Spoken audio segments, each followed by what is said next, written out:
صرف ایک تسبیح رات کو پڑھ لیا کریں، کاش یہ وظیفہ پہلے بتا دیتی۔ ابھی فائدہ اٹھا لو۔ بسم اللہ الرحمن الرحیم۔ شروع کرتی ہوں اللہ کے نام سے جو بڑا مہربان اور نہایت رحم کرنے والا ہے۔ محترم ناظرین، آج میں جو عمل آپ کو بتاؤں گی یہ عمل ایک آیت پر مشتمل ہے اور یہ وظیفہ ہماری ایک بہن کا بتایا ہوا ہے اور ان کا خود کا آزمایا ہوا ہے۔ یہ وظیفہ ہے، انہوں نے یہ خاص عمل ہمیں بتایا، یہ خاص عمل ہم اپنی ان بہنوں کو بتائیں، ہم اپنے ان بھائیوں کو بتائیں جن کو یہ مسئلہ درپیش ہے۔ اپنی پریشانیوں کے لیے، فراختی رزق کے لیے اور مقاصد میں کامیابی کے لیے، کاروبار کے لیے انشاءاللہ فائدہ ہوگا۔ قارئین اکرام، انشاءاللہ اس وظیفے کا آپ کو بے حد فائدہ ہوگا۔ تاہم ایک بات کا خصوصی دھیان رکھنا ہے کہ نماز میں کمی نہ آنے پائے۔ یہ نہ ہو کہ آپ نماز پڑھیں نہ بس یہ وظیفہ کرتے رہیں تو اس کا اثر نہیں ہوگا۔ آج میں جو وظیفہ آپ کو بتاؤں گی، اس عمل کو کرنے سے آپ کو فوری پیسوں کی ضرورت ہے۔ آپ کے پاس اتنے وسائل نہیں ہیں کہ اچانک آپ پیسوں کا بندوبست کر سکیں، تو یہ خاص عمل کر لیں۔ انشاءاللہ تعالی اللہ تبارک و تعالیٰ کے فضل و کرم سے وظیفہ کرنے کی دیر ہے کہ آپ کو اللہ پاک کی غیبی مدد اسی وقت پیسوں کا انتظام ہو جائے گا۔ یقین کے ساتھ یہ عمل کر لیں، انشاءاللہ تعالیٰ آپ خود یہ وظیفہ کر کے حیران ہو جاؤ گے۔ خواتین حضرات، آج میں جس وظائف کی بات کر رہی ہوں، جو عمل میں آپ کو بتاؤں گی، یہ وظیفہ ایک آیت پر مشتمل ہے جس آیت کی ہم بات کرنے جا رہے ہیں۔ یہ آیت سورۃ الرحمن کی، سورہ رحمان کی آیت ہے۔ سورۃ الرحمن کی آیت، اس آیت کا یہ عمل آپ نے کرنا ہے، یعنی آپ رب کی آپ کون کون سی نعمتوں کو جھٹلاؤ گے، آپ نے اس آیت کا یہ وظیفہ کرنا ہے۔ یہ سورۃ الرحمن میں جو یہ آیت ہے 41 بار دہرایا گیا۔ اللہ تبارک و تعالیٰ انسانوں اور جنوں کے لیے مختلف نعمتیں بیان کرتا ہے۔ اس کے بعد وہ سوال پوچھتا ہے آپ کے رب کی کون کون سی نعمت پر یقین کرے گا۔ ہم اپنی زندگی کے ہر شعبے میں مستقل طور پر اللہ کے بے شمار احسانات کا مشاہدہ، لطف اٹھاتے ہیں۔ ابن عمر رضی اللہ تعالیٰ عنہ کہتے ہیں کہ اللہ کے رسول پیارے آقا حضرت محمد مصطفیٰ صلی اللہ علیہ وآلہ وسلم نے اپنے ساتھیوں کو سورۃ الرحمن کی تلاوت پڑھ کر سنائی اور وہ خاموش ہو گئے، تو رسول پاک صلی اللہ علیہ وآلہ وسلم نے فرمایا، کیونکہ میں نے جن کو آپ سے بہتر جواب دیتے ہوئے سنا، یعنی میں نے سورۃ الجنوں کے سامنے پڑھی، ان کو آپ سے بہتر جواب دیتے ہوئے میں نے سنا۔ جب بھی میں اس آیت کو پڑھتا ہوں تو اپنے رب کی کون کون سی نعمت کو جھٹلاؤ گے، تو جنہوں نے جواب دیا آپ کی کوئی بھی نعمت ایسی نہیں ہے جس کو ہم انکار کریں تاکہ آپ کی تعریف ہو، اور اللہ تبارک و تعالیٰ بہتر جانتا ہے۔ عبداللہ بن مسعود رضی اللہ تعالیٰ عنہ بیان کرتے ہیں کہ رسول اللہ صلی اللہ علیہ وآلہ وسلم نے فرمایا، ہر چیز کی زینت ہے اور قرآن کی زینت سورۃ الرحمن ہے۔ سورۃ الرحمن کا نام اللہ کے خوبصورت ترین ناموں میں سے ایک نام پر رکھا گیا ہے۔ اس سورت میں خدا کے فضل کی مثالیں دی گئی ہیں اور اللہ کے مختلف تحائف کی اہمیت کو دہرایا گیا ہے۔ سورۃ الرحمن ہمیں رحمت الہی کے تصور پر غالب کرنے کی ترغیب دیتی ہے۔ اللہ نے ہمیں مختلف تحائف دیے ہیں۔ یہ دنیا بھی ایک تحفہ ہے، درخت، کھانا، ہمارے ارد گرد کا ماحول، ہوا، پانی، صحت مند جسم اور دماغ، خاندان، دوست، سب کچھ ایک تحفہ ہے۔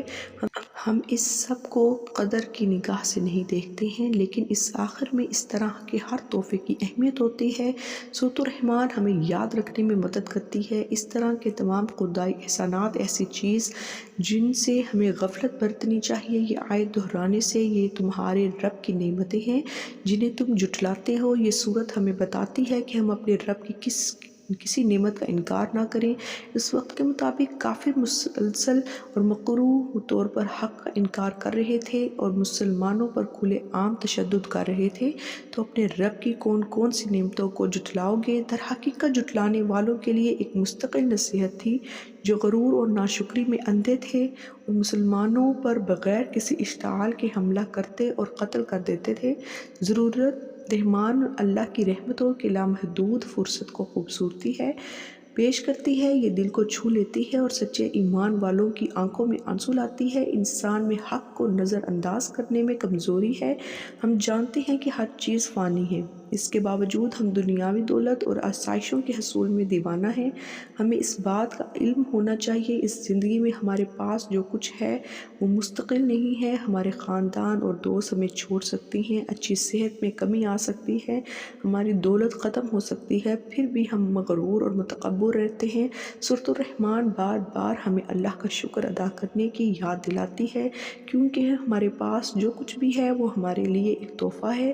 ہمیں چاہیے کہ ہم دنیا کے لیے کام کریں اور نیک اعمال میں مشغول ہو جائیں، اللہ ہی کو راضی کرنے کی کوشش کریں۔ ہمیں معلوم ہونا چاہیے کہ ہم مسلمان ہونے کی حیثیت سے سورۃ الرحمن کو دل سے سیکھنا امن و سکون تباہی ثابت ہو سکتا ہے۔ اپنے آپ کو اللہ کے مختلف احسانات کی یاد کر کر ہم تناؤ اور ذہنی تباہ کا مقابلہ کر سکتے ہیں، اپنے ایمان کو بھی مضبوط کر سکتے ہیں۔ سورۃ الرحمن اللہ کی رحمتوں کی لامحدود فرصت کو خوبصورت پیش کرتی ہے، یہ دل کو چھو لیتی ہے، سچے ایمان والوں کی آنکھوں میں آنسو لاتی ہے۔ سورۃ الرحمن کے فضائل، برکات اور فوائد بیان کرنا عام انسان کے بس کی بات نہیں ہے۔ سورۃ الرحمن کی فضیلت ہم حدیثوں رسول اللہ صلی اللہ علیہ وآلہ وسلم کے روح سے بیان کریں گے۔ حضرت ابن کعب رضی اللہ تعالی عنہ سے روایت ہے کہ حضور پاک صلی اللہ علیہ وآلہ وسلم نے فرمایا کہ جو شخص سورۃ الرحمن پڑھے اس نے اللہ کی نعمتوں کا شکر ادا کیا۔ ایک مرتبہ حضور پاک صلی اللہ علیہ وآلہ وسلم نے سورۃ الرحمن کی تلاوت کی تو صحابہ خاموش رہے۔ اس پر آپ صلی اللہ علیہ وآلہ وسلم نے فرمایا، تم سے اچھے تو جنات تھے کہ جب بھی میں نے ان کے سامنے سورۃ الرحمن کی تلاوت کرنا شروع کی تو ہم اللہ کی کسی نعمت کی ناشکری نہیں کرتے۔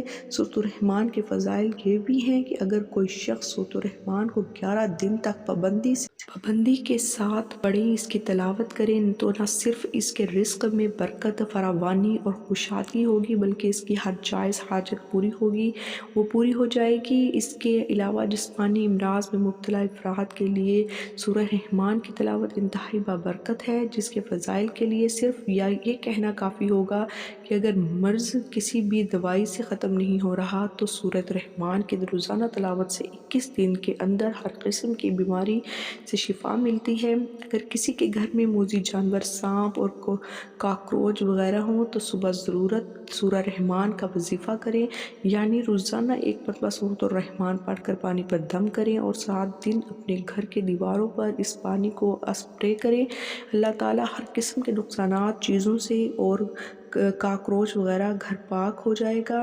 تو سورۃ الرحمن کی جو آیت کا وظیفہ ہے جو ہم آپ کو بتانا چاہتے ہیں، وہ عمل کچھ آپ نے اس طرح سے ادا کرنا ہے کہ نماز عصر آپ ادا کر لیں۔ نماز عصر پڑھنے کے بعد آپ نے اس وظیفے کو کرنا ہے۔ نماز عصر جب آپ پڑھ لیں تو اسے پڑھنے کے بعد آپ نے پہلے 3 مرتبہ میرے ساتھ ثواب کے طور پر پڑھ لیں، اللہم صلی علی محمد وعلی آل محمد کما صلیت علی ابراہیم وعلی آل ابراہیم انک حمید مجید، اللہم بارک علی محمد وعلی آل محمد کما بارکت علی ابراہیم وعلی آل ابراہیم انک حمید مجید۔ جو آپ 3 دفعہ درود ابراہیمی پڑھ لیں، اس کے بعد آپ نے 111 مرتبہ سورۃ الرحمن کی یہ آیت، اس آیت کو آپ نے اس طرح سے پڑھنا ہے کہ 111 مرتبہ پڑھیں گے۔ اس کے بعد آپ نے آخر میں 3 دفعہ درود ابراہیمی پڑھ کر اللہ تبارک و تعالیٰ کی بارگاہ میں آپ نے عاجزی انکساری کے ساتھ اپنی دعا کرنی ہے۔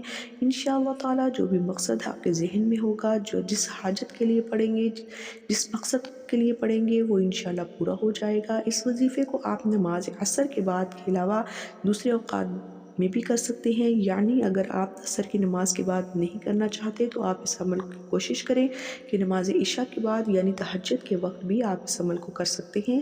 تخلیق انسانی کا واحد مقصد یہ ہے کہ انسان اللہ تعالیٰ کی عبادت بندگی کرے۔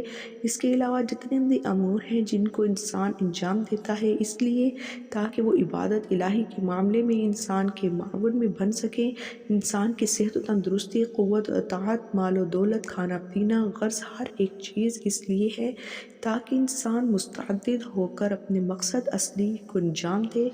عبادت اللہ تعالیٰ کی اوامر کی وجہ سے نور ہے، اجتناب کنارہ کشتی کا نام ہے، یعنی اللہ کے حکم کردہ چیزوں کا انجام دینا اور منع کرنا چیزوں سے رک جانا، لیکن عبادات کے اندر فرق مراتب کا لحاظ کیا گیا ہے، یعنی اس کی انجام دہی کی صورت میں مرتب ہونے والے اثر ثواب میں بڑا فرق ہے۔ چنانچہ کچھ امور ایسے ہیں جن کی فضیلت، اہمیت اور اجر و ثواب بہت زیادہ ہے، اور کچھ ایسے ہیں جن کا اجر و ثواب دیگر عبادتوں کی نسبت کچھ کم ہے۔ عبادات کی بہت سی انواع و اقسام ہیں، لیکن جب کبھی ہماری سماعت سے عبادت کا لفظ ٹکراتا ہے تو یقینی طور پر ہمارے ذہن میں نماز کا تصور گردش کرنے لگتا ہے۔